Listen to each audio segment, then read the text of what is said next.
대세 상승장이 오면은 뭘 사도 올라간다 뭐 이런 얘기가 있는데 다 듣기 좋은 말이지 갈론만 가는 그런 시장이 꼭 반등장에서 나오기 때문에 이 부분을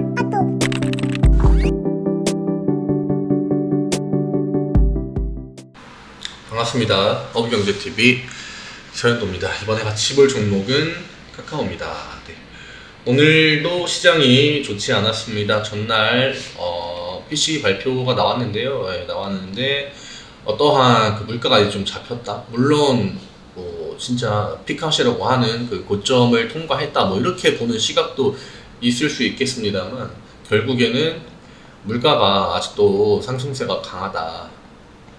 네, 요게 이제 확인이 됐거든요. 네, 물론 전달 그리고 전년 대비했을 때 그 수치에 있어서 일부 뭐 감소한 부분도 있고 일부 늘어난 부분도 있겠습니다만 결국 그런 것들 뭐 0. 몇 프로 뭐 더 전날 상승분보다 뭐 0. 몇 프로 좀 줄었다. 그럼 이거는 이 물가가 고점이란 얘기가 아니겠느냐 해서 이제는 주가가 반등이 나오겠다. 이런 식으로 해석하는 분들이 꽤 있더라고요. 근데 제가 볼 때는 어쨌거나 물가가 계속 상승 추세에 있는 건 맞습니다. 결국 이게 핵심이기 때문에 앞으로 금리는 또 올리겠죠. 왜냐 아직 지금 0.75 자이언트 스텝을 진행을 했는데 물가가 쉽게 꺾이는 모습을 보여주지 않았다. 그럼 추가적인 금리 인상 이 똑같이 뭐 자이언트 스텝 정도 0.75 수준으로 나오지 않을까 이렇게 좀 보고 있고요. 결국 그렇다는 것은 증시의 이 하방 압력을 좀 밀어줄 수밖에 없다. 왜냐? 이 20년, 21년에 증시가 왜 이렇게 올랐나를 생각을 하셔야 돼요. 이게 진짜 뭐 기업들이 실적이 좋고, 물론 실적이 늘어난 부분도 있겠죠. 왜냐? 그만큼 시장에 돈이 많이 풀렸으니까 개인들도 소비를 많이 했을 거고, 돈을 거의 무한대로 찍었었죠. 미국 같은 경우에는. 근데 그런 걸 대비해서 이제는 돈을 줄이겠다고 이미 얘기를 했거든요. 작년부터 이미 얘기가 나왔고 그 시점에 맞춰서 주식시장이 꺾이기 시작했습니다. 그리고 환율도 이 시점을 기점으로 점점 올라오고 있었거든요. 그럼 결국 다 이 경제 사이클의 관점에서 보면은 어느 정도 다 예견되어 있는 그런 하락이었고 제가 그래서 카카오를 맨 처음에 이제 영상을 찍기 시작할 때 그때가 이제 6월 초였는데 6월 초부터 이제 카카오는 조금 더 하방 리스크가 있다. 그때 8만원이었습니다. 그때 8만원이었고 하방 리스크가 있고 그리고 지금 결국 기댈 수 있는 건 시장의 반등인데 아마 호락호락하진 않을 거다. 그렇기 때문에 8만원 구간에서 들어오신 분들은 비중을 줄이고 충분히 저점이다라고 확인할 수 있는 이 추세 전환이 어느 정도 나오면은 차라리 이때 다시 담으셔라 이렇게 말씀을 많이 드렸습니다. 오늘 카카오 제가 마지막 영상이 될 것 같습니다. 계속 빠지기만 하기 때문에 어떻게 사실 뭐 지금 뭔가 기댈 만한 것도 없죠. 저는 시장을 조금 빠진다 쪽에 계속적으로 무게를 두고 올해 초부터 보고 있던 그 관점을 그대로 유지 중이기 때문에 네, 카카오는 당분간은 좀 계속 약세 구간이 나오지 않을까. 오늘 같은 물론 오늘 뭐 저점을 깨진 않았습니다만 오늘 삼전, 하이닉스, 그다음에 2차전지 종목들 저점 깬 종목들 굉장히 많거든요. 그리고 그 안에 시사하는 바가 많습니다. 왜냐 이 외국인이랑 기관의 포지션이 그러한 대형주 우리나라 시장을 대표하는 종목들의 그대로 포지션이 드러나기 때문에 이런 것만 봐도 시장의 방향을 좀 예측하는 데는 도움이 되실 수 있습니다. 장중 1% 넘게 하락 2300선 붕괴 이렇게 나와 있는데 의미가 좀 크죠. 장중에 한번 코스피가 2300을 깼다고 하는 것은 이 전에 시장이 전저점 부분이 2310 정도였습니다. 근데 오늘 2997, 96 이때까지 내려갔다가 조금 반등을 해주긴 했는데 일단 기본적으로 2300 지지가 굉장히 중요하겠죠. 단기적으로는. 그리고 지금 이제 오늘이 이 하반기 첫날인데 자금 이동이 생각보다 굉장히 많습니다. 6월 마지막 주 대비해서 지금 우리나라 안에서 이 기관의 포지션도 좀 달라지고 있고 외국인이야 뭐 여전히 매도 추세를 그대로 유지하고 있습니다.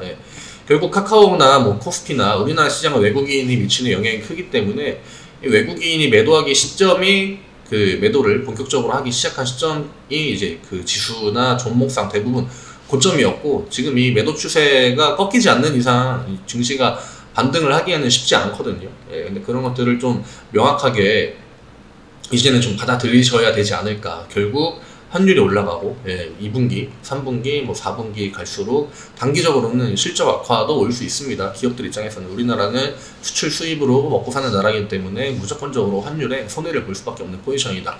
미국 증시가 뭐 앞으로 미국 경제는 우리는 뭐 마이너스 1% 성장 감안하고 있다 하면은 우리나라 같은 경우에는 마이너스 2%, 뭐 마이너스 3% 물론 이거는 예시를 든 거고요. 아무래도 미국보다는 조금 더 영향을 받는 나라들이 많을 겁니다. 미국이 금리를 또 올린다고 하면은 이것 때문에도 또 이제 다른 나라에는 스노우볼이 굴러와서 더 크게 작용될 가능성이 높다. 이렇게 보시면 될 것 같고요. 여기 나와 있죠. 뭐 지금 이런 것도 다 의미 없습니다. 2200, 2230, 2250, 2550 결국 이런 것들을 봐야 돼요. 이렇게 2500, 2550 이런 거 하는 거는 다 희망고문입니다. 희망고문.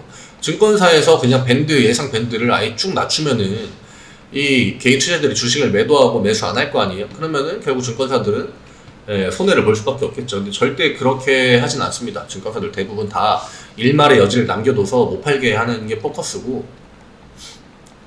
결국 중요한 것은 증권사들은 진짜 웬만해서는 이렇게 이 지수가 뭐 2400에 있다고 할 때 2200 이런 제시 잘 안 하거든요. 그러니까 어떻게 보면은 무게를 다 여기에 두고 있는 겁니다.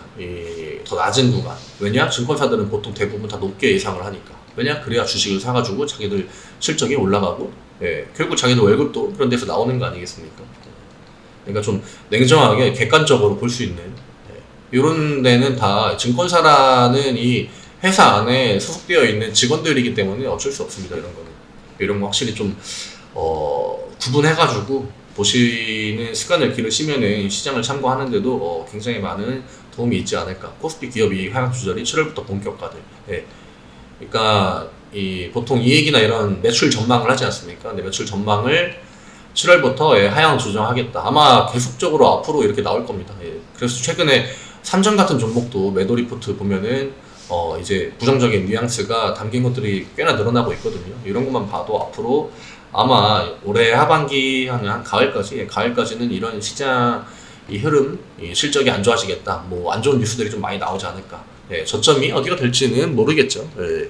뭐 물가가 미국 시장에서 물가가 빨리 꺾여서 근데 우리나라 물가 추세는 아직도 상승 중인 거를 여전히 보여주고 있습니다. 이런 것들이 차이가 있죠. 미국 물가가 잡혔으니까 미국 시장 반등 나왔고 우리나라 반등하겠지 했는데 우리나라 물가는 계속 오르고 있다. 그러면은 실질적으로 이 나스닥이 오르고 미 증시가 오르는 거 이런 거에 크게 영향을 못 받을 수도 있습니다. 앞으로 이런 날이 좀 많아지지 않을까 저는 생각을 하고 있고요. 저는 지금 시장에서 확실하게 대응을 좀 지금 뭐 늦었다고 생각하실 수도 있고 이미 많이 마이너스가 크다라고 생각하실 수도 있는데 저는 그래도 최대한 빠르게 이 시장의 방향성에 맞춰서 전략을 잡으시고 대응을 확실하게 하시는 게 어차피 올라가는 종목 기관 외국인이 맨날 내다 판다고 해도 기관 외국인들 사면서 집중적으로 사면서 주가 올리는 종목들이 있습니다. 있고 그런 종목들로 똑같이 따라가면서 결국 그냥 투자할 대상이 적어진 것 뿐이지 이 올라가는 메커니즘 자체는 이러한 종목들 안에서 똑같이 나오기 때문에 대응만 하시면은 저는 충분히 회복이 가능하다. 다만 지금 현재 시장에서 진짜 그냥 내가 뭐 카카오 안 팔고 존버하겠다 하면은 저는 진짜 한 2, 3년까지도 각오하셔야 되지 않을까. 빠르면은 내년 한 상반기 정도? 이 정도까지 좀 보고 있습니다. 물론 이거는 그냥 예상일 뿐이고 더 빠르게 증시가 경제 회복이 좀 빠르게 된다고 하고 우크라이나랑 러시아 전쟁도 최대한 빨리 좀 마무리가 좋게 된다고 하면은 올해 하반기까지도 뭐 빠른 회복이 가능하지 않을까 이렇게 보고 있습니다. 근데 저는 이런 것들을 좀 기다리는 걸 좋아하는 성격이 아니어가지고 특히나 요즘같이 시장 하방 압력이 강한 시장에서 무조건 존버를 외치는 거, 존버를 외치는 거는 조금 자기 계좌에 리스크를 키울 수 있는 저는 리스크를 최대한 최소화하는 거를 우선시하기 때문에 이거는 사람마다 뭐 투자 관점이 다르겠죠. 결국 좀 시장에 그냥 주식 닫아두시고 또 어차피 오늘도 빠지니까 안 봐야겠다 이렇게 하시는 것보다는 조금씩이라도 수익을 계속적으로 뭐 한 달, 두 달 내시다 보면은 금방 카카오 비중도 좀 줄고 그리고 또 계좌도 생각보다 빨리 회복이 됩니다. 지금 그냥 아무것도 안 하는 게 제가 볼 때는 제일 안 좋은 대응일 수 있다. 카카오 오늘 주가 한번 보겠습니다. 일단 전저점 이탈 리스크가 이제 한 번 더 찾아왔고요. 어제 삼전이랑 하이닉스가 딱 이런 상황이었습니다. 그래서 오늘 시장이 좀 하방으로 꺾이면은 위험할 수도 있겠다. 예, 어제 딱 삼전이 저점 부분에 걸려 있었고요. 하이닉스도 저점 구간에 살짝 대롱대롱 매달려 있는, 이런 것들이 이제 그 하루하루 시장 방향을 예측하는데 굉장히 좀 도움을 많이 줍니다. 왜냐, 이 저점 구간에서는 항상 이탈하게 되면은 그러니까 하락이 세게 나오는, 왜냐, 심리가 무너지는 구간이기 때문에 이런 구간에서는 방향이 위쪽으로 나온다고 하면은 좀 안정을 찾고 이 매수세가 유입될 수 있겠지만, 반대로 어느 정도의 하방 움직임이 좀 이탈했다라고 볼 수 있는 뭐 한 0.5%나 1% 정도 지수 하방이 더 나왔다. 그럼 이 구간부터는 이 밑으로 이제 속도가 붙는 경우가 많습니다. 요즘 시장 추세도 계속 그래왔고, 어느 특정 구간이 무너지는, 저점에서는 되게 잘 버티는 것 같은데 특정 구간이 무너진다? 그럼 무너지는 순간부터는 이 하락의 캔들도 커지고 속도도 빨라집니다. 요게 지금 우리나라 주식시장의, 뭐 미국도 마찬가지겠지만 주식시장의 특징입니다. 왜냐? 다 물려있는데 이제 그 심리를 건드릴 수 있는, 여기는 최후의 보루다 하고 보고 있는데 이런 구간을 밀어버리면은 이제 어디까지 떨어지지 하면서 일단 던지는 거죠. 물론 과거의 시점에서는 이런 툼에 동참하는 거를 저는 좋지 않다고 생각했는데, 지금은 과거에 뭐 북한이 핵실험해가지고 잠깐 시장 빠지고, 뭐 영국이 브렉시트 탈퇴한다고 해가지고 시장 잠깐 빠지고, 뭐 트럼프가 대통령 된다 해가지고 잠깐 빠지고, 이런 경우랑은 조금 결이 다르다 이렇게 보고 있기 때문에 지금은 확실하게 좀 대응을 하는 거를 좀 권해드리고 싶습니다. 오늘 카카오 양매도 나왔습니다. 외국인 매도 나왔고 기관 매도 나왔고, 기관 쪽에서는 그냥 거의 다 전반적으로 매도로 나왔다. 지금 일단 아직까지는 뭐 수급 상황이 개선될 여지는 일단은 없어 보입니다. 개선될 여지 없어 보이고, 지금 2차전지 종목들이 어제 오늘 그 딱 상반기 마지막 날과 하반기 첫날을 기준으로 해서 이틀 연속으로 약세가 나왔습니다. 지금 지수를 방어해주던 이 섹터 중에 하나가 2차전지였는데 기관이 이제 2차전지 섹터를 밀어버리기 시작했다. 이것도 시장에 대한 어떠한 방향성에 대한 암시를 좀 해주고 있는 것이 아닌가, 이런 부분들 체크하셔야겠죠. 미국 시장도 아직은 조금 이제 뭐 매파나 연준만 보더라도 매파, 좀 강하게 금리 올려야 된다, 이런 쪽이 힘을 받고 있고, 그 다음에 미국 증시 역시 굉장히 좀 호락호락하지 않은 상황입니다.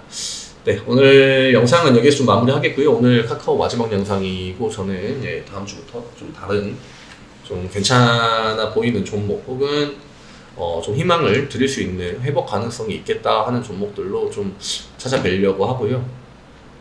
카카오 주주분들은 조금 더 힘내시고, 사실 시간이 문제죠. 물론 뭐 시간이 지나면은 회복이 될 수도 있겠습니다만, 좀 거시적인 경제 사이클로 볼 때 냉정하게 말씀드리면은 이러한 최근에 인플레로 경제가 이렇게 한번 꺾이는 이런 경우가 많이 없었습니다. 이전에 2008년 금융위기 때는 지금이랑은 조금 성격이 달랐고, 그때는 약간 이제 부채에 포커스가 맞춰져서 이게 문제였고, 그리고 뭐 진짜 과거 시점으로 돌아가서 뭐 1970년대 이럴 때 인플레를 예를 든다고 하면은 이때는 사실 부채 리스크는 크게 없던 시장이었습니다. 근데 지금은 부채에 대한 리스크도 있고 인플레에 대한 리스크 둘 다 있기 때문에 회복하는데 추후에 회복이 된다고 하면은 조금 저는 시일이 걸리지 않을까 이렇게 보고 있습니다. 이것도 그냥 투자하시는데 참고해 주시고,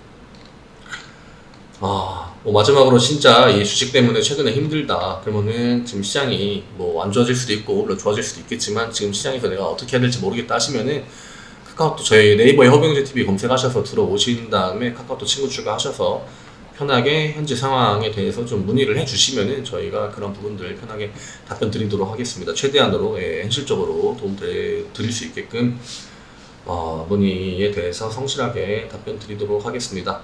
한 달 동안 뭐 짧은 기간이겠지만 영상 그래도 제가 최대한 좀 냉정하게 긍정적인 부분, 부정적인 부분 둘 다 솔직하게 말씀드리면서 영상을 찍었다고 좀 생각하고요. 또 다음 다른 종목으로 찾아뵙도록 하겠습니다. 감사합니다.